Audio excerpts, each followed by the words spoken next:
Salut à tous, j'espère que vous allez bien. On se retrouve pour une vidéo de présentation de Founded Next Future. Donc une firme, on va voir ensemble les avantages, les défauts, les plateformes, toutes les règles. J'ai refait toute la fac, je vais vous expliquer tout ça. C'est des vidéos importantes avant de vous lancer dans les firmes pour pas avoir de surprise une fois que vous êtes Founded ou que vous voulez faire un retrait et que vous avez loupé une règle. Donc voilà, on a trois défis sur Founded Next. Au niveau des plateformes, c'est Tradovate, NinjaTrader et TradingView. Donc vous pouvez connecter, moi j'utilise pas ces plateformes, mais voilà, j'ai connecté mon Tradovate sur Bookmap par exemple et je le cross trading ici. NinjaTrader, j'ai vu que c'était sur Atas. J'ai vu Ninja sur Atas, j'ai jamais essayé, mais le prochain défi, j'essaierai de le connecter sur Atas pour voir. Donc les avantages de cette plateforme, c'est que c'est des achats one time, c'est-à-dire que vous payez une fois ici, par exemple, vous payez une fois 80 un compte à 25 000. Il n'y a pas de mensualité et il n'y a pas de frais d'activation. Contrairement, par exemple, à Apex ou à Boulenox où vous allez avoir une mensualité, de 15 à 20-30 avec les promotions et derrière, vous allez prendre des frais d'activation de 100-150. Donc je recommande cette firme pour les niveaux intermédiaires ou plus. Si vous êtes assez confiant dans votre trading, je vous recommande d'aller là, ça sera beaucoup moins cher. Si vous êtes confiant dans le fait d'être funded, ça vous coûtera beaucoup moins cher qu'un Bull ou un Apex. Si vous êtes débutant, bah, peut-être prendre des promos chez Apex ou Bull pour perdre pas plus de 20 par exemple. Mais une fois que vous êtes funded, bah, à la limite, si vous êtes vraiment débutant, bah, je vous conseille même de cancel le challenge parce qu'il y a plein de règles derrière, il y a des matelas à faire. Donc voilà, moi je préfère ce genre de firme. Après c'est une question d'argent, combien vous pouvez mettre. Moi je la fais sur, 1 mois ou 2 tranquillement, donc j'ai des petits objectifs quotidiens, parce que je vais pas m'amuser à mettre, 100 balles toutes les semaines.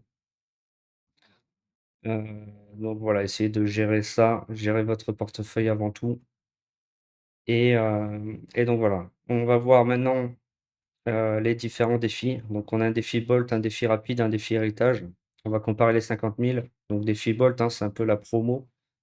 Donc on a 50 000 pour seulement 100. On a un objectif de 3 000 et une limite maximale de perte de 2 000. On a une limite quotidienne de 1 000. Il y a bon, pas de frais d'activation, frais uniques et cetera. 3 mini, 9 micros. Pas de nombre minimum de jours de référence, mais attention, il y a quand même une règle de cohérence de 40. Alors la règle de cohérence, pour faire très simple, pour pas vous compliquer la tête avec ça, on a un objectif de 3 000. On a 40 de cohérence. Donc on fait 40 de 3 000, ça fait, 40 de 1 000, ça fait 400. 400 fois 3, ça fait 1 200. Donc on est sur du 1 200 par jour à ne pas dépasser. OK?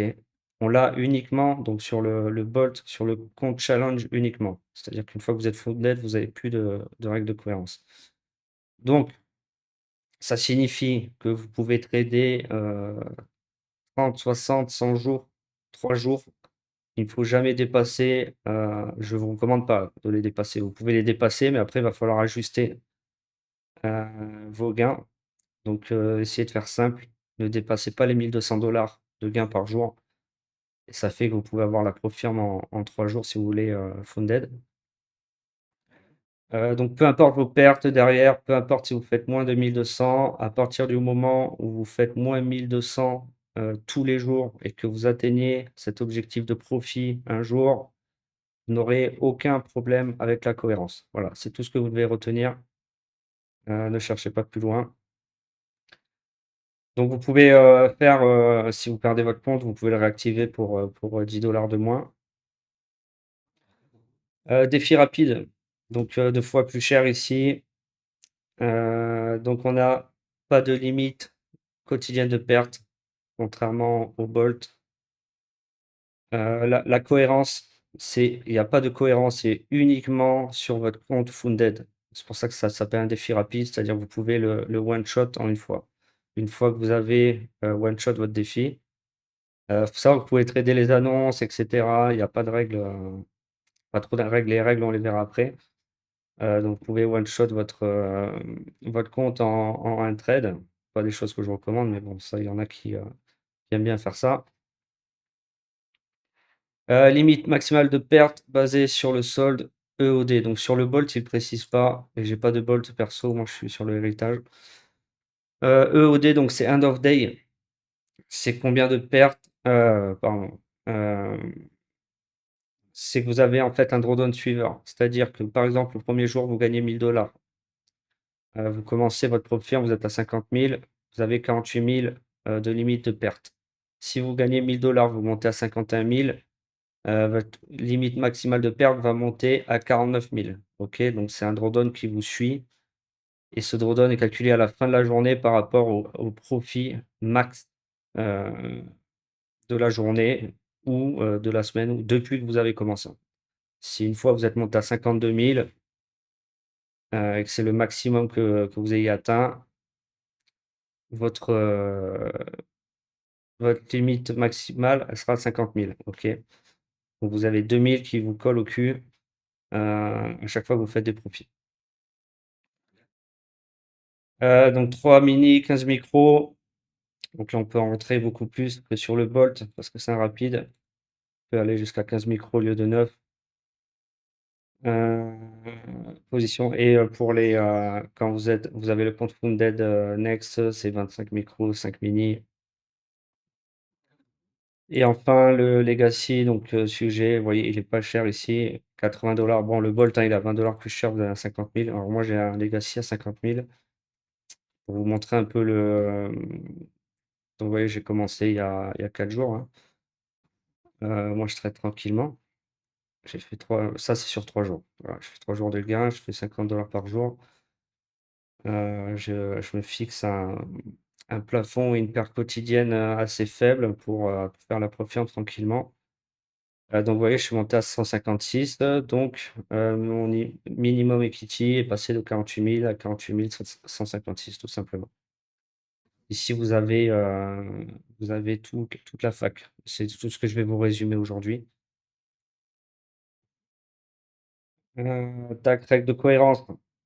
On challenge uniquement. Donc là, on a une cohérence sur le challenge, mais pas sur le funded. Ok, c'est la différence avec les deux. Donc le challenge, c'est l'évaluation. Une fois que vous passez l'évaluation, vous êtes funded. Donc ici, vous avez de la cohérence sur l'évaluation, mais pas sur le funded. Et sur le rapide et le bolt, vous avez de la cohérence sur le funded, mais pas sur l'évaluation. Donc voilà pour les 3 forfaits. On va passer maintenant aux notes que j'ai prises ici. Donc voilà, j'ai noté toutes les règles en détail. Présentation rapide du Discord OFA. Donc le Discord OFA, 4 choses. C'est quoi? C'est un Discord de compétition de trading où deux teams s'affrontent. Donc d'un côté, on a la team Le Cercle, orienté indicateur classique. Et de l'autre côté, on a ma team, la team OFA, orientée indicateur order flow, market profile. Donc des compétitions ont lieu chaque mois. Il y a des gains en cash pour les meilleurs traders, des bonus pour les meilleures teams. On se retrouve aussi autour de tournois de poker, de soirées événements où sont aussi distribués des gains en cash. Deuxième chose, on a des live trading toutes les semaines. Donc sur l'Open US, on se retrouve, je partage mon écran. On fait des lives communautaires ensemble. Troisième chose, les formations de trading. Donc j'ai récupéré les meilleures formations de trading anglophones et je vous les refais en français. Donc c'est pas des formations de Dubaï, c'est pas des formations de TikTok. Ce sont des vraies formations avec des mecs qui ont de l'expérience dans le domaine. Et dernière chose, la plus importante, ambiance, valeur. Donc voilà, il faut avoir du respect, être éduqué. La moyenne d'âge du Discord est assez élevée. C'est un Discord fermé, donc il faudra avoir un appel avec moi avant pour pouvoir rentrer sur le Discord. Je suis obligé de faire ça pour maintenir l'ambiance au sein du Discord. Donc vous trouverez en description de la vidéo le lien du Discord. Une fois sur le Discord, vous aurez une vidéo de présentation obligatoire à regarder jusqu'au bout avant de prendre rendez-vous avec moi sur le calendrier. Et donc voilà, c'est tout. Je vous laisse continuer la vidéo. Donc pas de position overnight, pouvez trader les annonces sans problème. Attention, vous pouvez pas rester 7 jours sans trader, sinon votre compte est cramé en compte évaluation et quand vous êtes en compte funded, vous avez pas le droit de rester plus de 30 jours sans trader. OK? Donc sur le funded account, on a un benchmark day de 5 jours où il faut faire 100 minimum pour 25K et 200 pour le 50 et le 100K.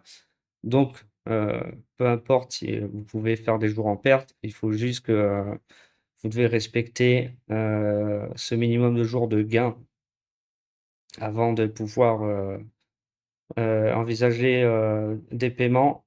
Pas de limite de profit, mais il faut respecter la constance Cyril. Ensuite, alors les règles, règles interdites. Donc 1, exploiter les erreurs de la plateforme, profiter de bugs, de décalage de prix ou d'autres erreurs techniques pour obtenir des profits sans risque réel. Donc là, je vous fais toute la fac, mais au lieu de vous lisez des paragraphes entiers, je vous les résume en quelques phrases. 2, partage de comptes, permettre à quelqu'un d'autre de trader pour vous ou d'utiliser plusieurs comptes gérés par différentes personnes. 3, roulement de compte. Alors tout ça, c'est ce qui est interdit, hein. Acheter et abandonner plusieurs comptes pour essayer de réussir rapidement plutôt que de montrer une réelle compétence. 4, exploit de spam d'ordre trading coordonné, placer puis annuler beaucoup d'ordres pour manipuler artificiellement le marché ou collaborer avec d'autres traders. 5, abuser des flux de données lents, utiliser des données retardées pour exécuter des trades à des prix qui ne reflètent pas le vrai marché. Prise de risque 6, prise de risque extrême, utiliser tout le capital all-in ou des positions énormes pour essayer d'augmenter rapidement le solde sans vraie gestion de risque. Donc voilà, essayez de le trader, normalement. Copy trading non autorisé, copier les trades d'un autre trader dans le cadre de Funded Next ou utiliser des signaux externes. Manipulation du carnet d'ordre. Je vais pas fermer la hop. Manipulation 8, manipulation du carnet d'ordre, stratégie qui crée une fausse impression de demande ou d'offre dans le marché, par exemple spoofing ou faux ordres. 9, trading en gris, stratégie similaire, technique qui place beaucoup d'ordres longs et short pour capturer de petites fluctuations sans réelle direction de marché. 10, wash trading, acheter et vendre simultanément le même contrat pour créer un volume artificiel sans exposer le vrai marché. 11, arbitrage de latence, profiter des différences de prix entre plateformes à cause du décalage des flux de données. 12, couverture inverse et corrélée, ouvrir des positions opposées dans différents comptes ou sur des instruments fortement corrélés pour neutraliser le vrai risque et fausser la performance. Donc voilà, chez le Food Next futur, le DCA est autorisé à condition qu'il soit planifié à l'avance dans un vrai plan de trading. Donc tu peux ajouter à ta position, sur des niveaux précis comme le VWAP, la value réelle overnight, si ces entrées étaient prévues avant le trade, avec une gestion du risque claire. En revanche, ajouter à une position perdante de manière improvisée, sans plan défini, simplement parce que le marché va contre toi, est considéré comme une mauvaise gestion du risque et peut entraîner un refus de payout même si le trade finit gagnant. Donc voilà, pas de gambling, pas de FOMO, tradez, normalement, tradez vos stratégies. N'essayez pas, parce que vous avez un trade perdant, de rajouter des positions, voilà, c'est vraiment ça qui va être interdit, chez eux d'après cette règle. Et chez Funded Next, pour finir, l'utilisation du système de trading automatisé comme les IA ou les bots est autorisée, aussi bien pendant le challenge que sur le compte Funded. Donc voilà, je vous ai résumé toutes les règles, heu, qu'il y a chez Funded Next Future, OK? Donc retenez-les bien, c'est hyper important. Ça peut être hyper rageant de passer, des mois à passer un challenge, et puis, d'arriver à un retrait et qu'on reçoit un mail parce qu'on n'a pas respecté les règles. Beaucoup de gens passent à côté de ça, mais s'il y a bien un endroit où il faut lire les règles, c'est sur les ProFirmes. Donc voilà, moi, c'est vraiment une ProFirme que je recommande, par rapport à son prix, par rapport à son one shot. On a le temps. Il fait son one shot, son one time. On a le temps de trader, on n'a pas des mensualités, on n'a pas des frais d'évaluation énormes une fois qu'on a atteint l'objectif. d'évaluation. On n'a pas du tout de frais d'évaluation, mais voilà, quand on compare ça à Goulenox ou Apex, au final, voilà, si on fait 2-3 mois de trade, avec, le frais d'évaluation, on arrive vite à 200-250 sur les petits comptes. Donc voilà, vous avez vraiment, 2 défis hyper intéressants. Le 80 là sur le Bolt, sur l'héritage, et là 100 à 50K en une fois, c'est vraiment top. Très peu de firmes qui font ça. Je crois que c'est la moins chère, c'est la moins chère sur le marché. Il y a une autre firme qui fait ça, mais je ne citerai pas laquelle c'est, qui sont dans exactement les mêmes prix. Et voilà, au niveau des plateformes, n'hésitez pas à connecter vos plateformes externes. Ce qui est bien, c'est pour ceux qui débutent, vous avez accès à Tradovate, gratuitement, NinjaTrader, donc ceux qui sont pas encore dans des plateformes order flow, parce que c'est des plateformes assez chères, vous pouvez quand même trader les futurs. Donc c'est un accès, pas cher, avec une plateforme, des règles, très bien, je trouve. Il y a pas énormément de règles, il y en a beaucoup plus, des profils comme, Apex, pour ceux qui connaissent. Heu, c'est un les règles de chez Apex, hein, c'est même chez Apple, hein, quand on valide une mise à jour, il y a pas autant de trucs écrits dedans. Donc voilà, cette firme, et d'ailleurs, elle est très bien notée je vous conseille d'aller sur Trustpilot, elle a 4,5/5, vous regardez les avis. C'est important Trustpilot aussi avant de vous lancer dans les firmes. Alors il y a toujours des mauvais avis, hein, bah, forcément les mecs ils lisent pas les règles. Beaucoup de débutants qui se lancent, sans rien comprendre, et après qui s'énervent. Mais l'important, c'est de voir l'ensemble, des avis. Donc on a 4,5/5, et très, très bon pourcentage de 5 étoiles. Les retraits, c'est payé en 24 heures, ça c'est top aussi. Il y a pas besoin d'attendre une semaine, 2 semaines, pour pas citer encore les mêmes firmes, où c'est le cas, ou un retrait par mois, c'est payé sous 24 heures, et si vous êtes pas payé sous 24 heures, ils vous dédommagent de 1 000 $. Voilà, donc c'est hyper propre, c'est hyper clean. Moi j'aime beaucoup cette firme. Je suis très content de pouvoir la connecter à mon Bookmap, et je vais essayer le Atas, mon Atas, parce que c'était la seule chose qui me retenait en fait, c'était le Tradovate ou le TradingView ou le NinjaTrader. C'est pas des plateformes que j'utilise. Mais bon, après en soi, même si vous pouvez pas, je sais pas si vous êtes sur un Jigsaw par exemple, vous pouvez pas connecter la firme, hein, vous ouvrez votre plateforme Tradovate, vous prenez juste les positions dessus. Et vous analysez votre marché sur votre plateforme, tout simplement, donc c'est pas compliqué. Voilà, voilà, c'est tout pour cette firme. J'espère que cette vidéo, elle vous a plu. N'hésitez pas si vous avez des questions, en commentaire. Je vous ai mis le lien avec un code promo, sous la vidéo. Le code promo marche pas sur le Bolt, il marche sur les autres. Voilà, n'hésitez pas à nous rejoindre aussi sur le Discord. Je vous souhaite à tous, on est vendredi, donc je vous souhaite à tous un bon week-end, et vous dis à très bientôt pour une prochaine vidéo. Ciao!